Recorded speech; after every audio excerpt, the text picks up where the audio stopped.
What bro? It's very wrong bro. What bro? It's very wrong bro. கொள்கை எதிரின்னு சொல்ற BJP குறித்து ஏன் விமர்சனமே பண்ண மாட்டேன்றாங்க? கொள்கை இதுல தானங்க எதிரி, அதை பத்தி பேசிட்டே இருக்கணும்னு அவசியம் இல்லை. அதான் சொல்லிட்டாரு, பாசிசமும் சொன்னாரு, பாயாசமும் சொன்னார்ல. இவங்க ரெண்டு பேரும் அதாங்க, நம்ம பாசிசமும் நம்ம பாயாசமும். பாயாசம் இனிப்பா இருக்கும், ஆனா பாசிசம் விஷமாச்சே. இல்ல இவ்வளவு முக்கியமான பிரச்சனையில நீங்க வந்து ஹேஷ்டேக் போட்டு விளையாடிட்டு இருக்கீங்க. அதுக்கு பேரு ஹேஷ்டேக் போட்டு விளையாடுறது இல்லடா ராசா, அதுக்கு பேரு ட்ரெண்டிங்னு பேரு. அது மக்களின் குரல். இதுல பாருங்க, நம்ம ஆளுங்க உள்ள வந்து சம்பவம் பண்ணிட்டு வந்துட்டாங்க. டிவிகே ஃபார் டிஎன், அன்புமணி 4 சென்டிமீட்டர்லாம் முன்னாடி ஒரு ஹேஷ்டேக் வந்தது. அந்த மாதிரி ஹேஷ்டேக் தான் சொல்லணும். இவ்வளவு நாள் எங்க இருந்தீங்க? பூத் கமிட்டி ஏஜென்ட்ஸ் எல்லாம் நம்ம போட போறோம், கட்சியில் உள்ளவங்களே போட போறோம். நிஜமாவா சொல்றீங்க? நிஜமா தான் சொன்னாரு. அவங்க கட்சி ஆளுங்களே தான் பூத் ஏஜென்டா போடுவாங்க. அப்படித்தான் சொல்றாரு. நான் கூட இவ்வளவு நாளா எல்லா கட்சியும் வந்து வேற ஆளுங்களை தான் பூத் ஏஜென்டா போடுவாங்கன்னு நினைச்சிட்டு இருந்தேன். இன்னும் என்ன நீ பைத்தியக்காரனாவே நினைச்சிட்டு இருக்கிறல? ரொம்ப புதுமையா இருக்குங்க. பரவாயில்ல. இன்னும் சொல்ல போனா இனிமே கட்சி ஆளுங்களை தான் உறுப்பினராக கூட சேர்ப்பாங்களா இருக்கும். பாருங்க, விஜய் அண்ணா வந்து எவ்வளவு விஷயங்கள் வந்து மற்ற கட்சிகளுக்கு சொல்லி தராரு. எல்லாரும் கிண்டல் பண்றாங்க இவரை போய். விஜய் கட்சி தொடங்கிய பிறகு ஆட்சி செய்பவர்கள் இவங்களை பார்த்து மிரள்றதா சொல்றாங்க, கத்துறாங்க, கதறாங்க. யார் கத்துறாங்க, யார் கதறாங்க? சீமான தான் சொல்றாருன்னு நினைக்கிறேன். ஏன்னா சீமான தான் கதறிக்கிட்டே இருக்கிறாரு. சீமா யார்கிட்ட என்ன பேசுறான், எங்க ஏச்சியை துப்புறான், எங்க இறங்கி ஓரத்துல நின்று ஒண்ணு கடிக்கிறான். உன் வேலை மயிராடாது. யார் வேணா வரலாம் அரசியலுக்கு, ஆனா உங்களுக்கு திறமை இருக்கான்றதுதான் முக்கியம். 2 முறை தன் கட்சிக்கு பேர் வச்சு 2 முறை கொள்கை முழக்க பாடல் வெளியிட்டு பார்த்திருக்கீங்களா? மக்களுக்கு மிகவும் பிடித்த ஒருத்தர் வராரு அப்படின்னு அவரே சொல்லிக்கிறாரு. எம்ஜிஆரையும் என்டிஆரையும் பார்த்து நம்மளும் அரசியலுக்கு வந்துடலாம்னு நினைக்கிறாங்க. என்டிஆரோட கதையே வேற. இவங்க வேற இன்னைக்கு மேடையில பேசிட்டு இருக்கும்போது 67 ஒரு அரசியல் மாற்றம், 77 ஒரு அரசியல் மாற்றம். 77 நடந்தது அரசியல் மாற்றம் இல்ல. உங்க விஜய் அண்ணாக்கு என்ன மிரட்டல் கொடுத்தாங்களோ அதே மிரட்டல் எம்ஜிஆர் கொடுத்தாங்க. அரண்சை நண்பர்களுக்கு வணக்கம். அரண்சை ஊடகம் சுயேட்சையாக இயங்குவதற்காகவே உருவாக்கப்பட்டது. நாம் செய்கிற வேலை உண்மையிலேயே மக்களுக்காக செய்கிறோம் என்பதை நீங்கள் நம்பினால், வாய்ப்பு இருந்தால் இந்த ரேசர் பே கியூஆர் கோடுக்குள்ளே நீங்கள் வந்து அதை ஸ்கேன் பண்ணி எங்களுக்கு உங்களால் இயன்றதை விருப்பம் இருந்தால் ஆதரவு தெரிவிக்கலாம். அரண்சை நேயர்களுக்கு வணக்கம். நான் மதன் நெடுவலகன். இன்றைய நமது சிறப்பு விருந்தினர் ஆய்வாளர் கிருஷ்ணவேல் அவர்கள். நிறைய விஷயம் விவாதிக்க இருக்கிறோம், அவரை வரவேற்கலாம். வணக்கம் முதல்ல. வணக்கம். விஜய் கட்சி தொடங்கி ஒரு ஆண்டு முடிந்து 2வது ஆண்டு தொடங்கி இருக்குது. அதை வந்து கொண்டாடி இருக்கிறாங்க. மகாபலிபுரம் ரிசார்ட்ல அந்த செலிப்ரேஷன் நடந்திருக்குது. இந்த எளிய பிள்ளைகளின் இந்த கொண்டாட்டத்தை எப்படி பார்க்குறீங்க? ஒரு வருஷம் அப்படிங்கிறது சந்தோஷம்தான், ஒரு சாதனை தானே. ஒரு வருஷம் கட்சி நடத்திருக்கிறாங்க, ஆனா என்ன செஞ்சாங்க அப்படின்றதுதான் கேள்வி. எதுவுமே செய்யலையா? ஏதாவது செஞ்சிருந்தா நீங்களே சொல்லுங்க, நான் தெரிஞ்சுக்கிறேன். நான் அடிக்கடி என்னோட வீடியோல போற சொல்லுவேன், உங்க கருத்து என்ன கமெண்ட்ல சொல்லுங்க, நானும் தெரிஞ்சுக்கிறேன் அப்படின்னு. அது மாதிரி அவர் ஏதாவது செஞ்சிருந்தாருன்னா என்ன செஞ்சிருக்காருன்றதையாவது எனக்கு சொன்னீங்கன்னா நானும் தெரிஞ்சுப்பேன். கால் சீட்ல 3 நாள் ஒதுக்கி இருக்கிறாருங்க. அம்பேத்கர் புத்தக வெளியீட்டு விழா, மாநாடு, அப்புறம் பரந்தூர் விமான நிலையம், 3 கால் சீட் ஒதுக்கி இருக்காரு. 3 கால் ஷீட் கொடுத்துருக்காரு. அதுவும் ஆஃப் டே கால் ஷீட் தான். பரந்தூர்ல போயிட்டு 1 ஹவர்ல அப்படியே கிளம்பிட்டாரு. அது ஈவினிங். மாநாடு மட்டும் தான் ஹோல் டே கால் ஷீட்டு. சரி, மற்றதெல்லாம் இருக்கட்டுங்க. உங்க கட்சி ஆளுங்களை நியமிக்கிறதே இவ்வளோனா 1 வருஷம் ஆகுமா? நீங்க வந்து முதல்ல நம்ம ஆரம்பத்துலேருந்து சொல்றது இல்ல, ரசிகர் மன்றங்கிறது வேற, அரசியல் கட்சிங்கிறது வேற. அதுக்கு தகுதியான பொட்டன்சியலான ஆட்கள் வேணும்ல. அதுதான் அந்த பொட்டன்ஷியல் என்ன அப்படிங்கிறத அவங்க ரசிகர் மன்றத்தில் இருந்த ஒருத்தரே வந்து புலம்பி ஒரு வீடியோ கொடுத்துருக்கிறாரு. எங்களுக்கு குரூப்ல ஆனந்த் வந்து பிரைஸ் லிஸ்ட் அமைச்சிருக்காரு அப்படின்னு காமிக்கிறாரு. அவரு பிரைஸ் லிஸ்ட்னா மாவட்ட செயலாளர்னா 10,000 ரூபாய், இந்த ஒவ்வொரு போஸ்ட்டுக்கும் இவ்வளவு நீங்க பணம் கட்டினா தான் அந்த போஸ்ட் கொடுப்போம் அப்படின்னு. ரொம்ப சீப்பா இருக்கும் போல இருக்கு. எனக்கு அது ஆச்சரியமா இருக்கு. ஒரு மாவட்ட செயலாளருக்கு வெறும் 10,000 தானா? ஒரு 5 லட்சமாவது கேட்க வேணாமா? பிஜேபி எல்லாம் எவ்வளவு ரேட் வாங்குறாங்க? ஒரு 5 லட்சம் 10 லட்சம் வாங்குறாங்க. அதாவது நான் காசு வாங்குறது தப்புன்னுலாம் சொல்ல. அதாவது விஜய் அரசியலுக்கு வந்துட்டாருன்னே அவர் பாக்கெட்ல இருக்க காசை போட்டு தான் அவர் செலவு பண்ணணும்லாம் நம்ம சொல்ல வரல. அது எவ்வளவு போட்டாலும் பத்தாது. விஜய் இதுவரை சம்பாதிச்ச எல்லாத்தையுமே கொண்டு போட்டா கூட கட்சி நடத்துறதுக்கெல்லாம் பத்தாது. கட்சி என்பது தொண்டர்களின் பங்களிப்போடு தான் நடத்த முடியும். அதுல எல்லாம் மாற்றுக்கிறது கிடையாது. ஒன்று தொண்டர்களோட பங்களிப்பா இருக்கணும், இல்லைன்னா அதிமுக மாதிரி ஏதாவது ஊழல் பண்ணி காசு சேர்த்து அதை வச்சு அனுப்பணும். இல்லைன்னா வந்து நடத்த முடியாது. இல்லைன்னா பாஜக மாதிரி இருக்கிற இண்டஸ்ட்ரியலிஸ்ட் எல்லாமே மிரட்டி காசை வாங்கியாவது நடத்தணும். ஸோ சொந்த காசை போட்டு திரள் நிதியாவது வாங்கணும். நீங்க சொல்றது அந்த திரள் நிதியை சொல்றீங்களா? சரி, அந்த திரள் நிதி வாங்கினா நம்ம கார் வாங்கலாம், வீடு வாங்கலாம். கட்சி நடத்துறதுக்கு வேற தனியாக காசு வேணும். அரசியல் கட்சிகள் நடப்பது வந்து தொண்டர்களின் பங்களிப்பால் தான் நடக்குது. 1 ரூபாய் 2 ரூபாயில இருந்து அந்த பணத்தை வைத்து தான் நடக்குது. அண்ணாவே சொல்லும்போது என்ன சொல்லுவார்? பொண்ணு இருப்போர் பொற்குவை தாருங்கள், பணம் இருப்போர் பணம் தாருங்கள், காசுகள் இருப்போர் காசுகள் தாருங்கள், அதுவும் இல்லாத ஆதரவை தாருங்கள் அப்படின்னு தான் சொன்னார். ஸோ என்ன முடியுதோ முடிஞ்சதை கட்சிக்கு கொடுங்கன்னு சொல்லி கேட்கறதுல ஒன்றும் தப்பு கிடையாது. ரேட் ஃபிக்ஸ் பண்றதுதான் தப்பு. சரியா? இல்ல இப்ப எனக்கு என்ன கேள்வின்னா, ஒருத்தர் நல்ல திறமையாளரா இருப்பார், நல்ல நிர்வாக திறமை உள்ளவரா இருப்பார், அவர்கிட்ட அந்த ஒரு 10,000மோ 1,00,000மோ இல்லாம கூட இருக்கும். அப்ப அவரை வந்து தகுதியானவர் இழக்கிற மாதிரி தானே. அப்படி இல்லைங்க. இப்போ ஒரு நல்ல திறமையான பேச்சாளர் இருப்பாரு, அவருக்கு பணம் கொடுத்து உதவுறதுக்குன்னு ஒருத்தர் இருந்தா தானே அவர் பேசுவாரு. டெய்லி மேடையில போய் அவர் பேசலாம், பேசிட்டு வீட்டுக்கு வந்து சோத்துக்கு வழி இல்லாம படுத்திருந்தா பொண்டாட்டி செருப்பு வழி அடிக்காது. ஸோ இது வந்து ஒரு கூட்டு முயற்சி தான். ஒரு அரசியல் கட்சின்றது வந்து பணம் படைத்தவர்கள், லட்சிய வெறி கொண்டவர்கள்னு எல்லாருமே ஒன்னா சேர்ந்து தான் நடத்த முடியும். லட்சியத்துக்காக நிக்கிறவங்க அந்த பக்கம் நின்று பேசுவாங்க, பணம் இருப்போர் அவங்களுக்கு சப்போர்ட் பண்ணணும். விஜய் கட்சி தொடங்கிய பிறகு ஆட்சி செய்பவர்கள் இவங்களை பார்த்து மிரள்றதா சொல்றாங்க, கத்துறாங்க, கதறாங்க. அரசியலுங்கிறது வேற லெவல் தான் ப்ரோ அப்படிங்கிறாரு. ஆமா. அப்படி யார் கத்துறாங்க, யார் கதறாங்க? சீமான சொல்றாரா, ஸ்டாலின் சொல்றாரா? சீமான தான் சொல்றாருன்னு நினைக்கிறேன். ஏன்னா சீமான தான் கதறிக்கிட்டே இருக்கிறாரு. ஆனா ஸ்டாலினை பத்தி சொல்ற மாதிரி தான் எனக்கு தோணுச்சு. எவனோ கட்சி ஆரம்பிக்கிறான்லாம் சொல்றாங்க. யார் வேணா வரலாம் அரசியலுக்கு, ஆனா உங்களுக்கு திறமை இருக்கான்றதுதான் முக்கியம். நீங்க வீட்டுக்குள்ளேயே இருப்ப, ரிசார்ட்டுக்குள்ளேயே இருப்ப, அதுக்குள்ள அதுலயும் நடந்த கூத்தெல்லாம் பாத்தீங்கன்னா ஒரே சிரிப்பு தான். அதாவது ஏதாவது ஒரு கட்சி வந்து 2 முறை தன் கட்சிக்கு பெயர் வச்சு 2 முறை கொள்கை முழக்க பாடல் வெளியிட்டு பாத்திருக்கீங்களா? பிழை திருத்தம் எல்லாம் செய்து அது மாதிரி பாத்திருக்கீங்களா? அது விஜய் கட்சியில மட்டும் தான் நடந்திருக்கு. முதல்ல தமிழக வெற்றி கழகம்னு போட்டாரு, அப்புறம் இக்கு போட்டாருன்னு எல்லாரும் சொன்னாங்கன்னு இக்கு போட்டுக்கிட்டாரு. நம்மளே சொல்லியிருந்தோம் அது இக்கு போடணும், வசனத்தை ஏற்றுக்கொள்கிறார். இல்ல அதுக்கு இக்கு போட வேண்டிய அவசியமும் கிடையாது. அதை சொல்லி கொடுக்கறதுக்கு பக்கத்துல ஆள் இல்லை.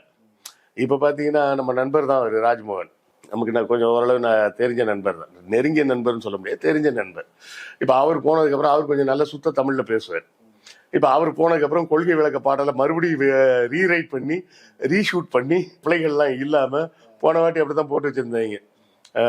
பெருசு சிறுசுன்னு வரும்போது ஒருவேளை சிறுசுனா சின்னராவா தான் இருக்கும் போல சின்னரா போட்டு வச்சிருந்தாங்க.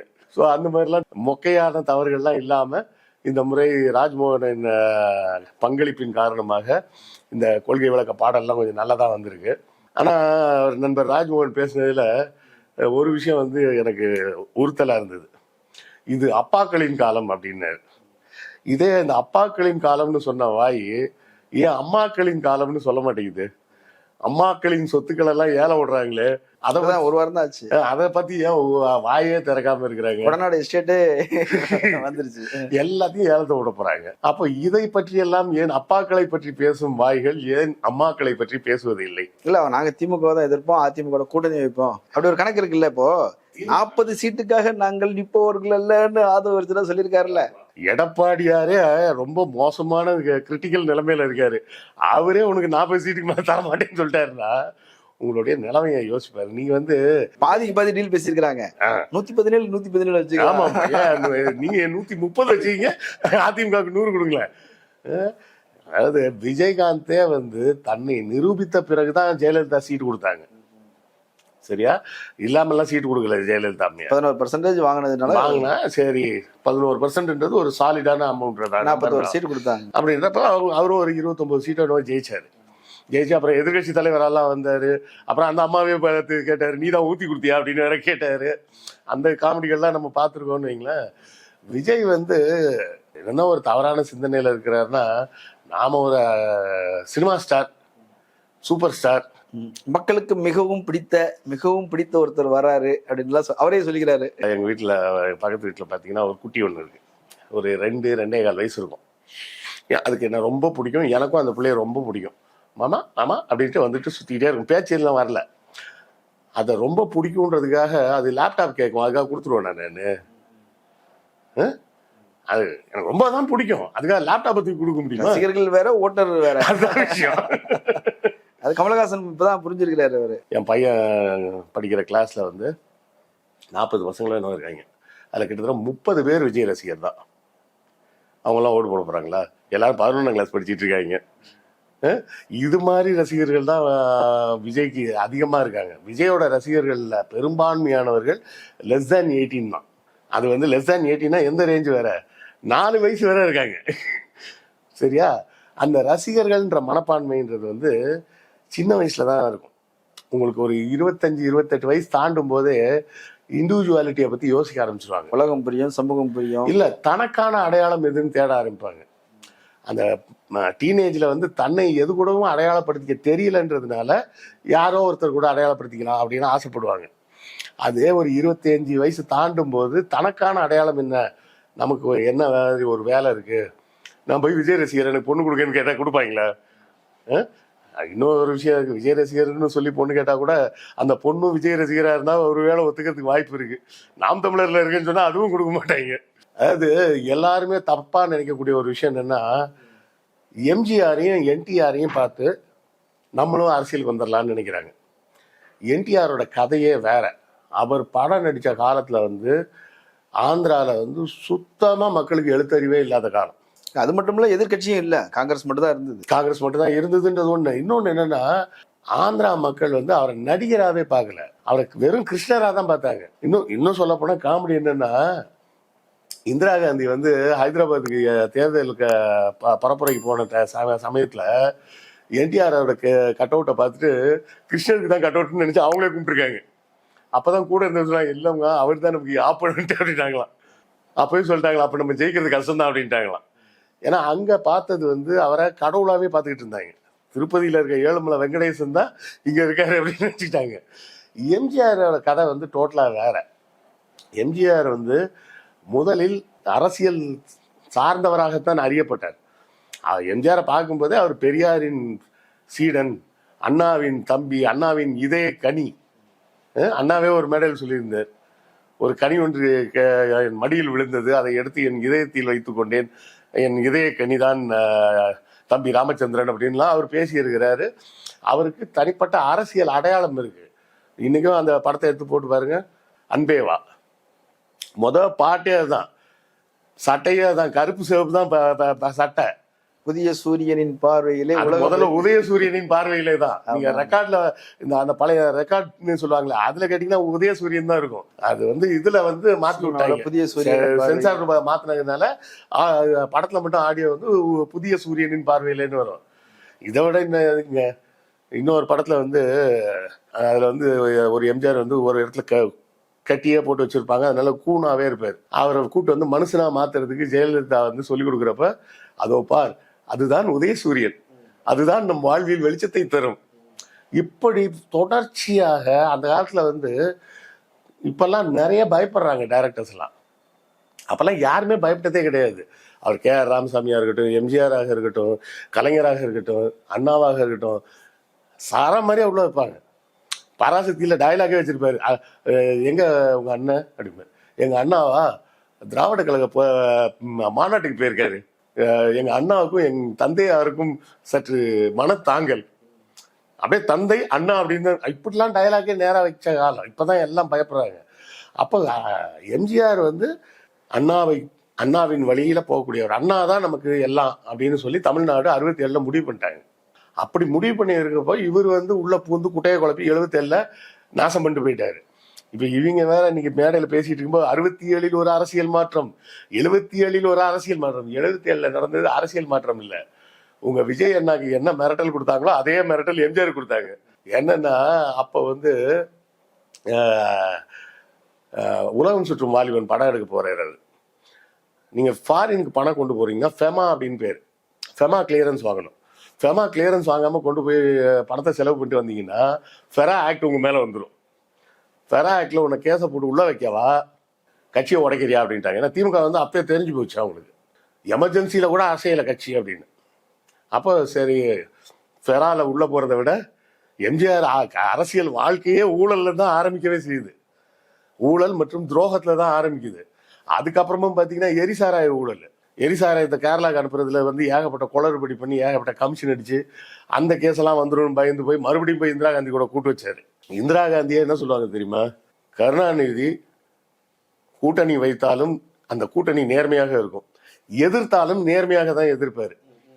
எம்ஜிஆர் எதிர்த்தாலும் நேர்மை இருக்காது, கூட்டணி வச்சாலும் நேர்மை இருக்காது அப்படின்னு தான் சொல்லியிருக்காங்க இந்திரா காந்தி. இதுல ஒரு விஷயம் சொல்றாங்க, பூத் கமிட்டி ஏஜென்ட்ஸ் எல்லாம் நம்ம போட போறோம், கட்சியில் உள்ளவங்களே போட போறோம், அதுக்கு பிறகு மாநாடு நடத்துவோம். அப்போ பாருங்க நம்ம தான் வந்து பிரைமரி ஃபோர்ஸா இருப்போம். நிஜமாவா சொல்றீங்க? நிஜமா தான் சொன்னாரு. அவங்க கட்சி ஆளுங்களே தான் பூத் ஏஜென்டா போடுவாங்களா? ஆமா, அப்படிதான் சொல்றாரு. நான் கூட இவ்வளவு நாளா எல்லா கட்சியும் வந்து வேற ஆளுங்களை தான் பூத் ஏஜென்டா போடுவாங்கன்னு நினைச்சிட்டு இருந்தேன். ரொம்ப புதுமையா இருக்குங்க. இதுவரை கேள்வியே பட்டது இல்லைங்க. ஒரு கட்சி வந்து தன்னோட கட்சி ஆளுங்களை பூத் ஏஜென்டா போடுவாங்க அப்படின்றது இதுவரை நம்ம இந்திய வரலாற்றின் 75 ஆண்டுகால வரலாறுல இதுவரை கேள்விப்படாத ஒரு பெரிய புரட்சியா இருக்க. எப்படிங்க இதெல்லாம் அவருக்கு தோணி இருக்குதுங்க. பரவாயில்லங்க. அவரே சொல்றாரு அதுக்கு பிறகு இந்த மாநாடு பாருங்க, அதுக்கப்புறம் நாம தான் அப்படின்றாரு. பரவாயில்ல. இன்னும் சொல்ல போனா இனிமே கட்சி ஆளுங்களை தான் உறுப்பினராக கூட சேர்ப்பாங்களா இருக்கும். கட்சி ஆளுங்களை தான் பூத் ஏஜென்டா போடும்போது கட்சி ஆளுங்களையே உறுப்பினராக கூட சேர்க்கலாம்ல. இது ஒரு புது ட்ரெண்டா இருக்குங்க.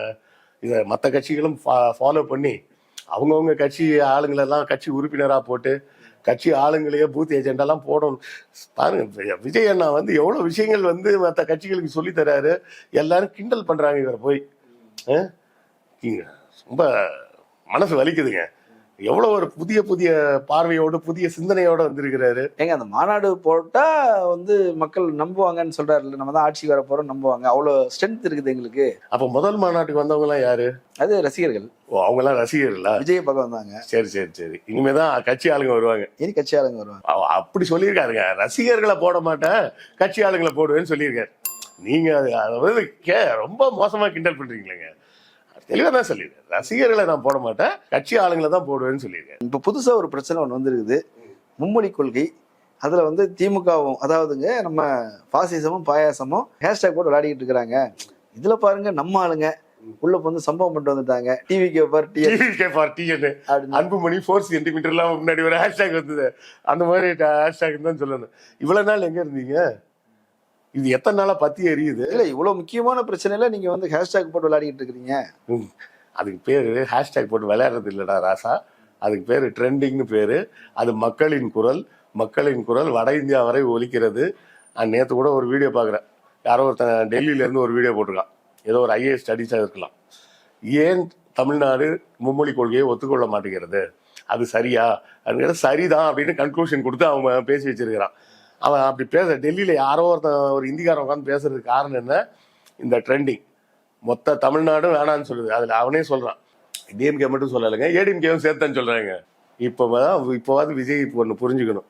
இன்னைக்கும் ஸ்டாலின் முதலமைச்சராக இருந்தாலும் இன்னைக்கும் அண்ணா தான் முதலமைச்சர். தமிழ்நாட்டுக்கு அண்ணா தான் ஆளுகிறார். அதுங்க இவங்கெல்லாம் சினிமால பஞ்சு டைலாக் பேசுவாங்க. விஜயகாந்த், சீமான் மாதிரி ஆட்கள்லாம் அரசியல் மேடையில பஞ்சு டைலாக் பேசுவாங்க. சட்டசபையில பஞ்சு டைலாக் பேசின ஒரே ஆளு அண்ணா தான். இன்று 3 கொள்கை முடிவுகளை எடுத்திருக்கிறோம். தமிழ்நாட்டு தாய் திருநாட்டுக்கு தமிழ்நாடு என்று பெயரிட்டு இருக்கிறோம். சுயமரியாதை திருமணங்கள் செல்லுபடியாகும் என்று அறிவித்திருக்கிறோம். தமிழ்நாட்டுக்கு இனி இருமொழி கொள்கை மட்டும்தான் என்று முடிவு செய்திருக்கிறோம். இதை நீக்கிவிடலாமா, உங்களால் முடியுமா என்று நான் கேட்கவில்லை. எங்கள் ஆட்சியை அகற்றிவிட்டு வேறொருவரை அங்கு கொண்டு வர முடியும். ஆனால் கொண்டு வந்த பிறகும் இதை நீக்க நினைத்தால் மக்கள் கொந்தளிப்பார்கள் என்ற அச்சம் உங்களுக்கு இருக்கும் வரை, அந்த பயம் இருக்குல்ல அப்படின்னு சொல்ற மாதிரி, அந்த அச்சம் இருக்கும் வரை இந்த தமிழ்நாட்டை அண்ணாதுரை தான் ஆளுகிறான் அப்படின்னா சட்டசபையில பஞ்சு டைலாக் பேசினவர் எங்க தலைவர். நீங்க வந்து இப்போ வந்து திடீர்னு எந்திரிச்சு வந்து கதை சொல்லிக்கிட்டு இருக்கிறீங்க ஹேஷ்டாக் போட்டு விளையாடுறேன்னு. இந்த ஹேஷ்டாக் என்ன சொல்லுதுன்னா 2025லயும் அண்ணா தான் ஆட்சி செஞ்சிட்டு இருக்காரு. அது ஏன் பிஜேபி ஒருத்தனை தவிர வேற யாராச்சும் மும்மொழி கொள்கையை ஆதரிச்சு பேசிட்டாங்களா? மருத்துவர் ஐயா கூட பேசல. அதெல்லாம் முடியாதுங்க, இருமொழி கொள்கை தான் அப்படின்ட்டு. நம்ம பழனிசாமியும் அப்படி தோசை சொல்ற மாதிரி பேசினா கூட அவரும் அதெல்லாம் முடியாதுங்க, அதெல்லாம் ரொம்ப தப்புங்கன்ட்டு. இப்ப பிரசாந்த் கிஷோர் சொல்றாரு இல்லையா, கரப்ஷன் இருக்குது, வாரிசு அரசியல் இருக்குது, கம்யூனிசம் இருக்குது, சிசிடி சொல்றாரு. இதுதான் அவங்களுடைய அஜெண்டாங்கிறது மாதிரி தெரியுது. ஆதோரிச்சுனா கூட நாங்க அஜெண்டா செட் பண்ணிட்டோம் அப்படின்றாரு. இதுதான் அவங்களுடைய அஜெண்டா, ஊழல், வாரிசு அரசியல், அதுக்கப்புறம் வந்து கம்யூனிசம் அப்படின்னு சொல்றாரு. இதுல வாரிசு அரசியல்னா கூட அதை வந்து ஏதோ இல்ல, மக்களுக்கு புரியாத ஒரு விஷயம். இவங்களுக்கு மக்களை தெரியல, அதுதான் பிரச்சனையே. மக்கள் என்ன யோசிக்கிறாங்கன்றதை யோசிச்சு அதுக்கு நீ திட்டங்களை அறிவிச்சாதான் மக்கள் அப்படியாவது திரும்பியாவது பார்ப்பாங்க. ஒண்ணு சென்ற முறை ஸ்டாலின் பிரச்சாரம் பண்ணும்போது என்ன சொன்னாரு, இது மாதிரி புதுமை பெண் கல்வி திட்டம் கொண்டாட போற, பெண்கள் படிப்புக்கு கல்லூரி படிப்புகளுக்கு நாங்கள் மாதம் 1000 ரூபா கொடுப்போம், மகளிர் உரிமை தொகை கொண்டு வருவோம், மகளிருக்கு இலவச பேருந்து பயணம் கொடுப்போம், இலவசம் கூட இல்லை கட்டணம் இல்லா பேருந்து சீட்டு கொடுக்கப்படும், எல்லாருக்கும் டிக்கெட் உண்டு, காசு தான் கிடையாது, கட்டணமில்லா டிக்கெட் கொடுக்கப்படும், தமிழ் புதல்வன் திட்டம், இதெல்லாம் நாங்கள் செய்ய போகிறோம் அப்படின்னு சொன்னால் மக்கள் யோசிச்சாங்க, ஓ இதெல்லாம் வந்து நமக்கு நல்லதுப்பா அப்படின்னு. கரப்ஷன் யார் அரசியல்வாதி பண்ணிட்டு போகிறான், எனக்கு என்ன அப்படிம்பாங்க மக்கள். அடுத்து நீங்கள் கேட்டு பாருங்களேன் பொதுமக்கள்கிட்ட, ஆமாம் இவன் பேச வேண்டாம், அவன் அதனால எனக்கு என்ன பிரச்சனை. ஜெயலலிதா ஜெயிலுக்கு போயிட்டு வந்த பிறகுதான் 2001 ஜெயிச்சாங்க. அவங்க தேர்தலே நிக்க முடியாது அந்த எலெக்ஷன்ல. 4 இடத்துல நாமினேஷன் போனாங்க, ரிஜெக்ட் பண்ணணுன்றதுக்காகவே 4 இடத்துல நாமினேஷன் பண்ணாங்க. என்ன ஏமாத்திட்டாங்க, துரோகம் பண்ணிட்டாங்க. ஏன்னா 2 இடத்துக்கு மேல நீங்க போட்டீங்கனாலே அப்ளிகேஷன் ரிஜெக்ட் ஆயிடும். இப்போ கரப்ஷன் நீங்க சொன்னீங்கன்னா என்ன யோசிப்பாங்க மக்கள்? அது என்ன எங்க பாதிக்குது? அது எவனோ காசு எவனோ பண்ணிட்டு போறான், எனக்கு என்ன பிரச்சனை, ஏன் தட்டு சோத்துல எனக்கு என்ன வரப்போகுது அப்படின்னு தான் யோசிப்பாங்க. கம்யூனலிசத்தை பத்தி எல்லாம் பிரசாந்த் கிஷோர் பேசலாமா? 20% மக்கள் வந்து அச்சத்தில் வாழ்கிறார்களா எங்க தமிழ்நாட்டிலயா? 20% கூட கிடையாதுங்க. முஸ்லீம்கள் 20% கிடையாது. அதான் நான் கேட்கிறேன், எங்க தமிழ்நாட்டிலயா பயந்துட்டு இருக்காங்க? குஜராத்ல தான் பயந்துட்டு இருக்காங்க, உத்தரப்பிரதேசல தான் பயந்துட்டு இருக்காங்க. அதுவும் போக அந்த குஜராத்ல அந்த பயந்துகிட்டு இருக்கிற சூழலை உருவாக்கிய மோடியை கொண்டு போய் உட்கார வச்சதே இந்த பிரசாந்த் கிஷோர் தான். சரி, டைனாசிட்டி, வாரிசு அரசியல், அதை பத்தி மக்கள் யாரும் எதுவும் கவலைப்பட போறது இல்லை. யார் வேணும் அது அவங்க கட்சிக்குள்ள பார்த்துக்க, உனக்கு என்ன போ அப்படின்னு தான். சிசிடியால மக்களுக்கு என்ன பாதிப்பு? மக்கள் நேரடியா பாதிக்கப்பட்டாதான் அவங்க வந்து கேட்பாங்க. விலைவாசி ஏறுது, பெட்ரோல் ஏறுது, கேஸ் ஏறுது, பஸ் டிக்கெட் ஏறுது, ட்ரெயின் டிக்கெட் விலை ஏறுதுனாதான் டேய் என்னடா பண்ணிட்டு இருக்கீங்க, நான் ஊருக்குலாம் போக வேணாமா, நான் சோறு திங்க வேணாமான்னு அப்ப அதை தான் கேட்பாங்க. நீ மக்கள் பிரச்சனையை விட்டுட்டு வேற எதையோ பேசிட்டு இருக்கிற நீ. ஆனா இப்ப தொழில் வளர்ச்சிக்காக வந்து திமுக அரசு ஒன்றும் பெருசா செய்யல, 10 லட்சம் கோடி அந்நிய முதலீடு கொண்டு வரேன்னு சொன்னாங்க, எந்த நிறுவனமும் வரல அப்படிலாம் வந்து ஆதவ அர்ஜுனா பேசுறாரு. அவரு பாட்டுக்கு பேசுவாரு. அவருக்கு தேவையானது ஒரே ஒரு தொழில உள்ள கொண்டு வரணும், லாட்டரி. அது நான் சொல்லங்க, நீங்க தான் சொல்றீங்க. நீங்க எதையாவது சொல்லிவிட்டு அதை நான் சொன்னதா பதிவு பண்ண பாக்குறீங்க. அவரு ஒரு குறிப்பிட்ட தொழிலை கொண்டு வரலான்னு பாக்குறாரு. அதுக்கு வேலை வாய்ப்பு கொடுக்கலான்னு பாக்குறாரு. அது ஸ்டாலின் அரசாங்கம் ஒத்துக்க மாட்டேங்குது. அவரு அந்த கோபத்துல பேசிட்டு இருக்கிறாரு, இன்னும் தொழில் எல்லாம் வரல அப்படின்னு. வருவாங்க, ஒண்ணு ஒண்ணா வருவாங்க. ஒரு பைக் வாங்கினாலே 1 லட்ச ரூபா வேணும், அதுக்கே ஒரு திட்டமிடல் வேணும், அதுக்கு ஒரு ரெடி பண்ணணும், ஒரு வேலை இருக்கு, எல்லாம் இருக்கு. ஒரு தொழில் 1000 கோடியை கொண்டாந்து ஒருத்தன் முதலீடு பண்ணா அதுக்கு தேவையான வேலைகள்லாம் செய்ய வேணாமா? பேப்பர் ஒர்க்லாம் இல்லையா? வந்த உடனே இருந்தாங்க 1000 கோடி கொண்டாந்து வச்சுட்டாப்பா அப்படின்னு பிளாக் மணியா சூட்கேஸா கொண்டாந்து இறக்குறதுக்கு எல்லாம் மெமரண்டம் கையெழுத்து போட்டிருக்காங்க, வருவாங்க. அது இப்ப கூட ரீசெண்டா நேத்து முந்தா நாள் கூட ஒரு 5000 கோடிக்கு ஏதோ ஒரு இன்னைக்கு அறிவிச்சிருக்கிறாங்க. அப்ப ஒண்ணு வந்துகிட்டே இருக்கும். 50,000 பேருக்கான வேலை வாய்ப்பு அப்படின்ற. ஆமா, ஒவ்வொரு விஷயமா ஒண்ணு தான் நடக்கும். அப்போ பிரசாந்த் கிஷோர் தமிழ்ல பேச வர மாட்டாரு.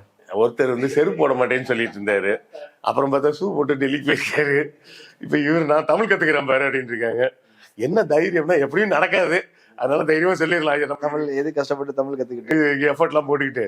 இதுல வேற கொடுமை என்னன்னா, பிரசாந்த் கிஷோர் என்ன சொன்னாரு, தமிழ்நாட்டுல MS தோனிக்கு அடுத்தால நான் தான் ஃபேமஸ்.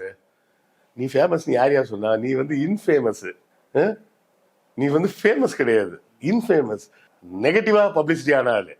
நீ இது வேற ஜெயிக்க வச்சேன்னு சொல்றிய, எல்லாரும் அவங்க ஜெயிக்க போறாங்கன்னு தெரிஞ்ச ஆளுங்களுக்கு தான் போய் ஒர்க் பண்ண. நீ ஏங்க நீங்க அவர் என்ன சொல்றாரு, இப்ப ஏற்கனவே வந்து திமுகவுக்கு ஒரு வந்ததுனால ஜெயிக்க வச்சாங்க, இப்ப இவங்களுக்கு வர்றாங்கன்னு பயம், அறிவுஜீவிகள் அறிவாளிகள் எல்லாம் எங்களை நோக்கி வர்றாங்கன்னு. 2024 பை எலெக்ஷன்ல அவரோட சொந்த கட்சி ஜன் ஸ்வராஜ் எத்தனை இடத்துல நின்னாங்கன்னா 4 இடத்துல நின்னாங்க.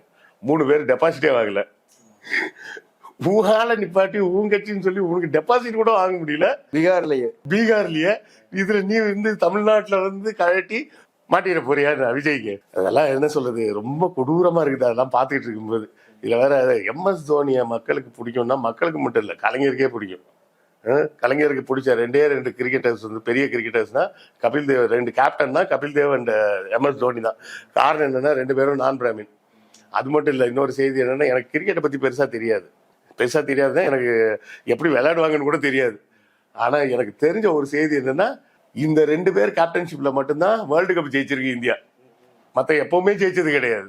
இத வந்து இவன் வந்து இவர் ஃபேமஸ் ஆவாராம், MS தோனி 2வது பிளேஸ்க்கு போயிடுவாராம். இப்படிலாம் காமெடி பண்ணிட்டு இருக்காங்க இங்க காலையில இருந்து. இதுல திமுக கூட லைட்டா விமர்சனம் பண்ணதை பார்த்தேன். ஆனா கொள்கை எதிரின்னு சொல்ற பிஜேபி குறித்து ஏன் விமர்சனமே பண்ண மாட்டேன்றாங்க? கொள்கையில் தானங்க எதிரி. அதை பத்தி பேசிட்டே இருக்கணும்னு அவசியம் இல்லை. அதான் சொல்லிட்டாரு, பாசிசமும் சொன்னாரு, பாயாசமும் சொன்னார்ல. பாயாசம் இனிப்பா இருக்கும், ஆனா பாசிசம் விஷமாச்சே. ரெண்டையும் சமம்ன்றாரு. ரெண்டும் அவருக்கு ஒன்னா தெரியுது, நம்ம ஒண்ணும் பண்ண முடியாது.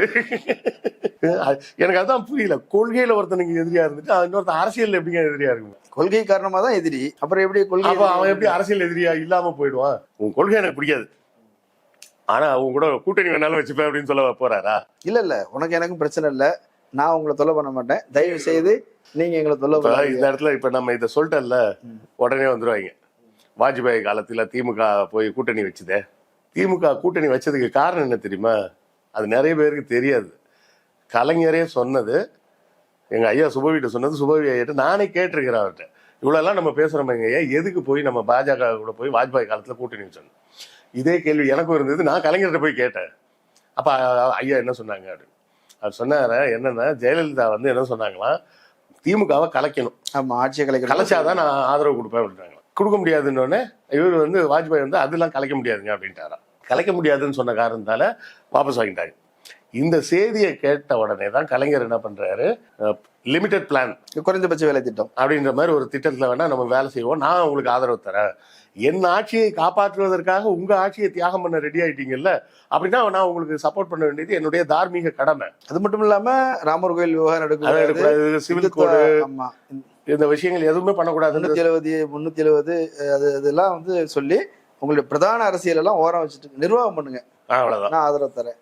ஏன்னா அது அப்ப நமக்கு அந்த நன்றி இருக்கணும் நம்ம ஆட்சி. அது மட்டும் இல்லாம அந்த நேரம் பெரிய வளர்ச்சிக்கான வாய்ப்புகள் தமிழ்நாட்டுல நிறைய நிதி ஒதுக்குனாங்க. இப்பதான் ஏமாத்துறாங்க. அந்த நேரத்துல ஏகப்பட்ட ரயில்கள் வந்தது. கண்டிப்பா நிறைய ரயில், செந்தூர் எக்ஸ்பிரஸ் எல்லாம் அப்ப வந்ததுதாங்க. ஆமா ஆமா வந்தது. அதுக்கு முன்னாடி திருச்செந்தூருக்கு ட்ரெயின் கிடையாது. ஆமா ஆமா மாதிரி தங்க நாற்கர சாலைக்கு தமிழ்நாட்டுக்கு முதலிடம் கொடுக்கப்பட்டு இங்க வேலைகள் எல்லாம் தீவிரமா முதல்ல தொடங்கினாங்க. டெல்லிக்கு அடுத்தது இங்க வேலைகள் ஆரம்பிச்சது. சோ அந்த விளக்கத்தையும் நம்ம சொல்லணும். வாஜ்பாய் அன்னைக்கு திமுக ஆதரவாக ஆட்சியை கலைக்க மாட்டேன்னு சொன்னதுனாலதான் அவருக்கு ஆட்சி கவலை போச்சு. அப்படி கவலை போகுதுன்றது நம்மளாலதான் கவலை போகுதுன்றப்ப நம்ம போய் ஆதரவு கொடுப்போம் தான். அது மட்டும் இல்லாம அவங்க அஜெண்டாவே நிறுத்தி வச்சார். ஜெயலலிதா சொன்னதை கேட்டு அவர் திமுக ஆட்சியை கலைச்சிட்டு அவங்களோட பாஜக அஜெண்டாவே அவர் பண்ணியிருக்க முடியும். அன்னைக்கு ராமர் கோயில் மேட்டர்லாம் சுட இருந்த மேட்ரு 2024 அது ஆறி போச்சு சுத்தமா. கோயில் கட்டுன்னு சொல்லி தான் ஆட்சியை வந்தாங்க. ஆமா, அத்வானி வாஜ்பாய் எல்லாம் மிகப்பெரிய ரேஞ்சுக்கு டெவலப் ஆயிருப்பாங்க. ஆனாலும் அதை அவங்க செய்யல. ஸோ அந்த விஷயத்தையும் இந்த இடத்துல நம்ம மைண்ட்ல வச்சுக்கணும். சும்மா இவர் பாசிசத்தையும் நீங்க பண்றது பாயாசமானு கேட்டு ரெண்டும் ஒண்ணுதான். இவங்க 2 பேரும் பாசிசக்காரங்களும் பாயாசக்காரங்களும் ஹேஷ்டேக் போட்டு சண்டை போட்டுக்கிட்டு இருக்காங்கன்னு சொல்லி காமெடி பண்ணிட்டு இருக்கிறாப்ல. எனக்கு ஒரு விஷயம் கவனிச்சேன். மாநாடு போடும் போது இருந்த ஒரு பரபரப்பு, ஒரு எதிர்பார்ப்பு, அவங்களுக்கே இருந்த ஒரு கான்ஃபிடென்ட் லெவல் இன்னைக்கு ரொம்ப குறைஞ்சிருக்கோ என்பது போல எனக்கு தோணுச்சு. அவங்களுடைய மொழி பேச்சு அதுலேயும் கொஞ்சம் ஒரு டவுன் ஆன மாதிரி இருக்குது. ஏதோ அப்படியே இந்த படம் ஸ்லோவா போகும்ல, திடீர்னு பரபரப்பா இருந்து ஸ்லோவாகும்ல, அந்த மாதிரி ஸ்லோவான மாதிரி இருக்குது. இல்ல, இவருக்கு இன்னும் புரியாத ஒரு விஷயம் என்னன்னா, சினிமான்னா மக்கள் உங்ககிட்ட வருவாங்க, அரசியல்னா நீங்க மக்கள்கிட்ட போகணும். சரியா? சினிமா ஆடியோ லான்ச் மாதிரி நினைச்சிட்டு அப்படிதான் நினைச்சிட்டு இருக்கிறாரு. சினிமான்னா நீங்க ஆடியோ லான்ச் வச்சா எல்லாரும் பார்க்க வருவாங்க, படத்தை போட்டீங்கன்னா தியேட்டர்ல எல்லாரும் பார்க்க வருவாங்க. அரசியல்ல நீங்க தான் போய் மக்களை பார்க்கணும். இல்ல, இந்த ஒரு வருஷத்துல எத்தனை பிரஸ் மீட் வச்சாரு அவரு? இல்ல, பிரஸ் மீட்ங்கிற கொள்கையே உங்களுக்கு கிடையாது. கொள்கையிலேயே அது கிடையாதா? கொள்கையிலேயே கிடையாது. அண்ணன் சீமானுக்கு அது மட்டும்தான் கொள்கை. ஆமா. ஆனா எனக்கு ஒரு விஷயம் பார்த்தேன், சாப்பிடும் போது சேர் போடாம எல்லாரும் நின்றுகிட்டு சாப்பிடுறாங்க இல்லையா? அது வேற ஒண்ணும் இல்லைங்க. ஏற்கனவே ரோஹிணி தியேட்டர்ல சேரை புறா அடிச்சு உடச்சிட்டாங்க, மாநாட்டிலையும் சேர்லாம் உடைச்சிட்டாங்க. நீங்க சேர் போட்டாலே உடைப்பாங்களோ அப்படின்னு பயந்து போய் தான் சேர் போட முட்டாங்க. சேர் கொடுத்தா தானே உடைப்பீங்க? சேரே கிடையாது. சேரை கொடுத்தா உடச்சிட்டு இருக்க ராஸ்கல் அப்படின்னு சொல்லி சேர் போட்டு எடுத்து தூக்கிடு அப்படின்ட்டாங்க போல இருக்கு. காலையில 6 மணிக்கு உள்ள போனவங்களுக்கு மதியம் தான் சாப்பாடு கொடுத்துருக்காங்க. அப்படிலாம் வேற 6 மணிக்கே சாப்பாடு கொடுப்பாங்களா? மதியம் காலையில உணவு கொடுக்கலாம் இல்லைங்க, ஒரு டிஃபன் கொடுக்கலாம். வெறுமனே பிஸ்கட் 5 பிஸ்கட் ஒரு ஜூஸ் மட்டும் கொடுத்து ஏமாத்திட்டாங்க, ஃபீல் பண்ணிட்டு இருக்காங்க. இல்ல, அத்தனை ஒரு ரிசார்ட் வச்சிருக்கீங்க, கடற்கரை ஓரமா மகாபலிபுரத்துக்கு வரைக்கும் போயிருக்கிறீங்க, உங்களுக்கு தேடி வந்திருக்கிறாங்க. என்ன ஒரு காமெடியா இருக்கும்னா, நிர்வாகிகள்லாம் என்ன நினைச்சிட்டு வந்திருப்பாங்கன்னா, அதிமுக ரிசார்ட்டுக்கு போனா ஜாலியா இருப்பாங்களாண்டா, அதே மாதிரி நம்ம தலைவரும் ரிசார்ட்ல போட்டிருக்காருன்னு நினைச்சிட்டு ஜாலியா வந்திருப்பாங்க. இங்க குடிக்க தண்ணி கூட கொடுக்காம ஓட விட்டுருக்காங்க. ஆனா அவங்க பாருங்க, விஜய் உட்கார்ந்து இருக்கிற சேர் பக்கத்துல உட்கார்ந்துலாம் போட்டோ எடுத்துக்கிறாங்க. ஆமா, விஜய் போட்டோக்கு போஸ்ட் கொடுக்கறதுக்கே அவர் பாவம் நேரம் இல்ல. ரஜினியாவது பரவாயில்லைங்க, அவர் அரசியலுக்கு வரான்னு சொன்னப்போ கிட்டத்தட்ட ஒரு 2 மணி நேரம் ஸ்டேஜ்ல நின்று எல்லாரு கூடயும் போட்டோ எடுத்தாரு, எல்லாரு கூடயும் கை குலுக்கினாரு, எல்லாம் பண்ணாரு. விஜய்க்கு அது கூட பண்றதுக்கு சோம்பலா இருக்கு. தேர்வு செய்யப்பட்ட நிர்வாகிகள் இவங்க. ஆமா, மாவட்ட அளவுல நிர்வாகிகள். அதுக்கே சோம்பலா இருக்குது. சோம்பலாகலாம் இருந்தா அரசியல்ல வரவே முடியாதுங்க. இல்ல, ஷூட்டிங் இருக்குது, அதனால முடிச்சுட்டு இப்ப நீங்க ஷூட்டிங்கே போங்க. தான் சொல்றாருல்ல, அவர் ஒரே ஒரு கமிட்மெண்ட் தான் இருக்குது. அவர் வந்து ஒரு படம் கமிட்மெண்ட் ஆயிருக்கிறாரு. அதை முடிச்சுட்டு வந்த பிறகு முழுக்க மக்களுக்காக தான். எம்ஜிஆர் அந்த காலத்துல மிரட்டி கட்சி ஆரம்பிக்க சொன்ன மாதிரி இவரையும் மிரட்டி தான் கட்சி ஆரம்பிக்க சொல்லியிருப்பாங்களோ அப்படின்ற சந்தேகம் எனக்கு இருந்துகிட்டு தான் இருக்கு. சில தெரிஞ்ச சோர்ஸ்ல சொல்றாங்க அது உண்மைதான் அப்படின்றாங்க. ஆனாலும் ஆதாரத்தோடு தெரியாம நம்ம பேசக்கூடாது. ஆனா அது வந்து உண்மையான இன்னும் ஆத்தன்டிகேட்டடான நியூஸ் அதை பத்தி வெளியே வரல. ஸோ எம்ஜிஆரை எப்படி மிரட்டி கட்சி ஆரம்பிக்க வச்சாங்களோ அதே மாதிரி அதனாலதான் அவங்க திரும்ப அண்ணாவை சொல்லிட்டு உடனே 77 எம்ஜிஆர்ன்றாங்க. ஃபார்முலா ஒன்னா தான் இருக்கும். அன்னைக்கு காங்கிரஸ் மிரட்டி எம்ஜிஆர் காலம் இல்ல இது. ஆமா, ரஜினி காலம் கூட கிடையாது. ஆமா, இப்ப ரஜினிக்கே காலம் கிடையாது. ரஜினிக்காவது ரசிகர்கள் செலவு பண்ணி கட் அவுட் வச்சாங்க. உங்களுக்கு நீங்க தான் காசு கொடுத்து கட் அவுட் வைக்க வேண்டிய காலகட்டத்துல இருக்கீங்க. பொய்யான ஒரு பிம்பத்தை நம்பி ஏமாந்துடாதீங்க அப்படிங்கிறது தான் நம்ம மக்களுக்கு சொல்லலை, விஜய்க்கு சொல்லும். நிறைய கருத்துக்களை சொல்லியிருக்கிறீங்க.